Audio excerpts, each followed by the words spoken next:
Here to share some remarks around freedom and friendship in the Americas is Carlos Suarez, Senior Deputy Assistant Administrator for the Bureau of Latin America and the Caribbean from the U.S. Agency of International Development. Carlos, welcome to Concordia.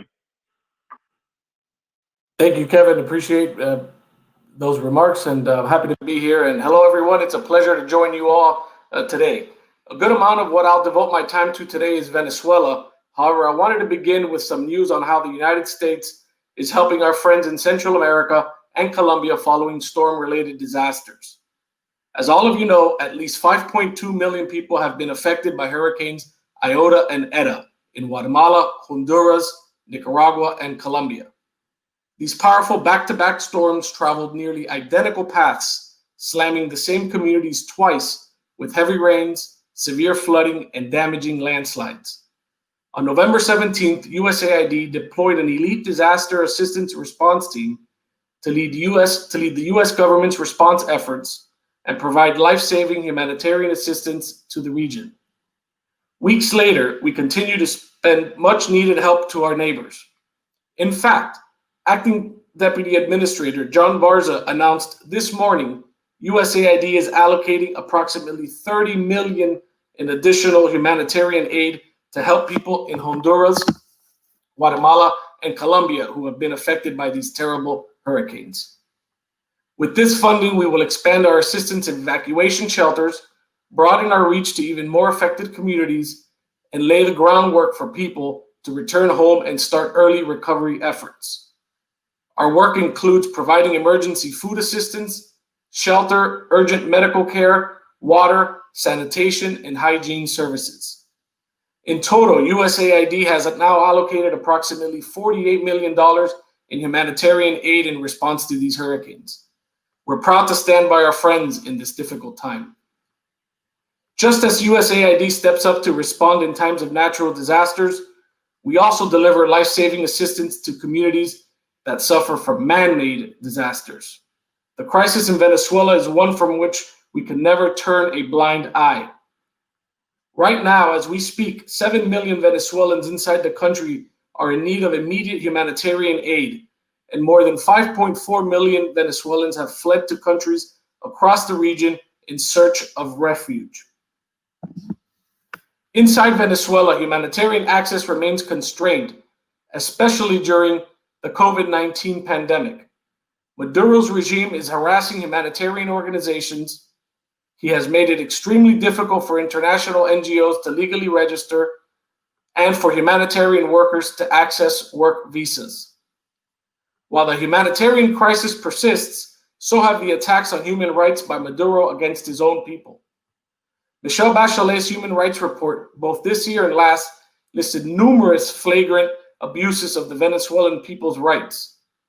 Just this week, the Organization of American States released a report which reaffirms there is a reasonable basis to conclude the regime has been committing crimes against humanity in Venezuela since February 2014. These findings validate September's report by the UN Independent Fact-Finding Mission, a 400-plus page report which detailed case after case of wanton human rights abuses. Rape, torture, and false imprisonment, all terrible acts committed by the regime against the Venezuelan people. It's shocking and criminal that this is happening today to our neighbors in this hemisphere. On the democracy front, the so-called elections farce that Maduro has called for this Sunday, December 6th, is fraught with illegitimacy. Everything from the truncated timeline to voting machine software from China to the illegal seizure of political party names and ballot logos has all been denounced by electoral and constitutional experts. The vast majority of Venezuela's genuine parties and political actors, as well as the United States and dozens of countries around the world, categorically reject this phony process. The international community must continue to denounce this sham and press towards real democratic change for the sake of the Venezuelan people. This week, after Maduro's fake election, interim President Juan Guaido's government is conducting its own civic exercise. The Consulta Popular runs next week from December 7th to the 12th. Guaido is organizing this event under the same conditions he's always forced to operate, with limited resources, without state-run media promoting it, without the machinery and technology that the Maduro regime leverages, and under constant harassment and threat. Despite all of these factors, Guaido's referendum will give Venezuelans a modest platform and a common voice. For all Venezuelans who reject Maduro, reject his fake election, and continue to fight and ask the world for help. Guaido's consulta shows that those who resist Maduro still have a lot of fight in them. Let me be clear. When I call Venezuela's crisis man-made, I am saying that the hardships and conflicts that Venezuelans face, including what drove more than 5 million people out of the country, exist only because of Nicolás Maduro. The Venezuelan regime, aided and abetted by the Cubans, the Chinese, the Russians, and now the Iranians, is the root cause of the problems in Venezuela. The problems will only be addressed when Maduro and these actors no longer can cause such harm. The American people and countries represented in this forum today have strong interest in seeing an end to the needless suffering Venezuelans endure and a restoration of democracy in the country. Since 2019, USAID has coordinated with the interim President Guaido to implement democracy and governance programs. Guaido and his supporters face many obstacles, most prominently the obstacles created by the regime. Maduro and his cronies persecute the opposition, use propaganda to attack them, limit their travel and operations, cut off their ability to communicate, and criminalize any action that supports democratic change. We're helping the interim government and the National Assembly operate as best as possible in the face of incredible opposition. U.S. support for our friends in Venezuela is well documented. The United States is the single largest donor of humanitarian assistance for the Venezuela regional crisis. We have provided more than $1.2 billion in humanitarian and development assistance to help Venezuelans inside Venezuela and across the region, as well as the communities hosting them.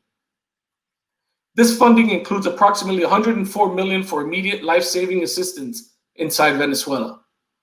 Our support ranges from food, emergency healthcare, and COVID-19 response efforts to protection for vulnerable people, clean water, sanitation, and hygiene. Across the region, USAID is also providing more than $459 million in humanitarian assistance in Colombia, Brazil, Ecuador, and Peru, all designed to help the millions of Venezuelans who have been forced to flee. In the medium to long term, from a development perspective, we're also helping countries generously hosting Venezuelans adjust to the effects of the influx.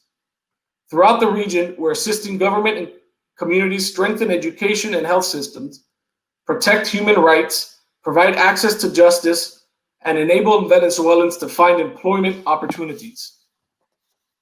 The United States stands ready to continue assisting Venezuela when the Maduro nightmare ends and the real transition to democracy begins.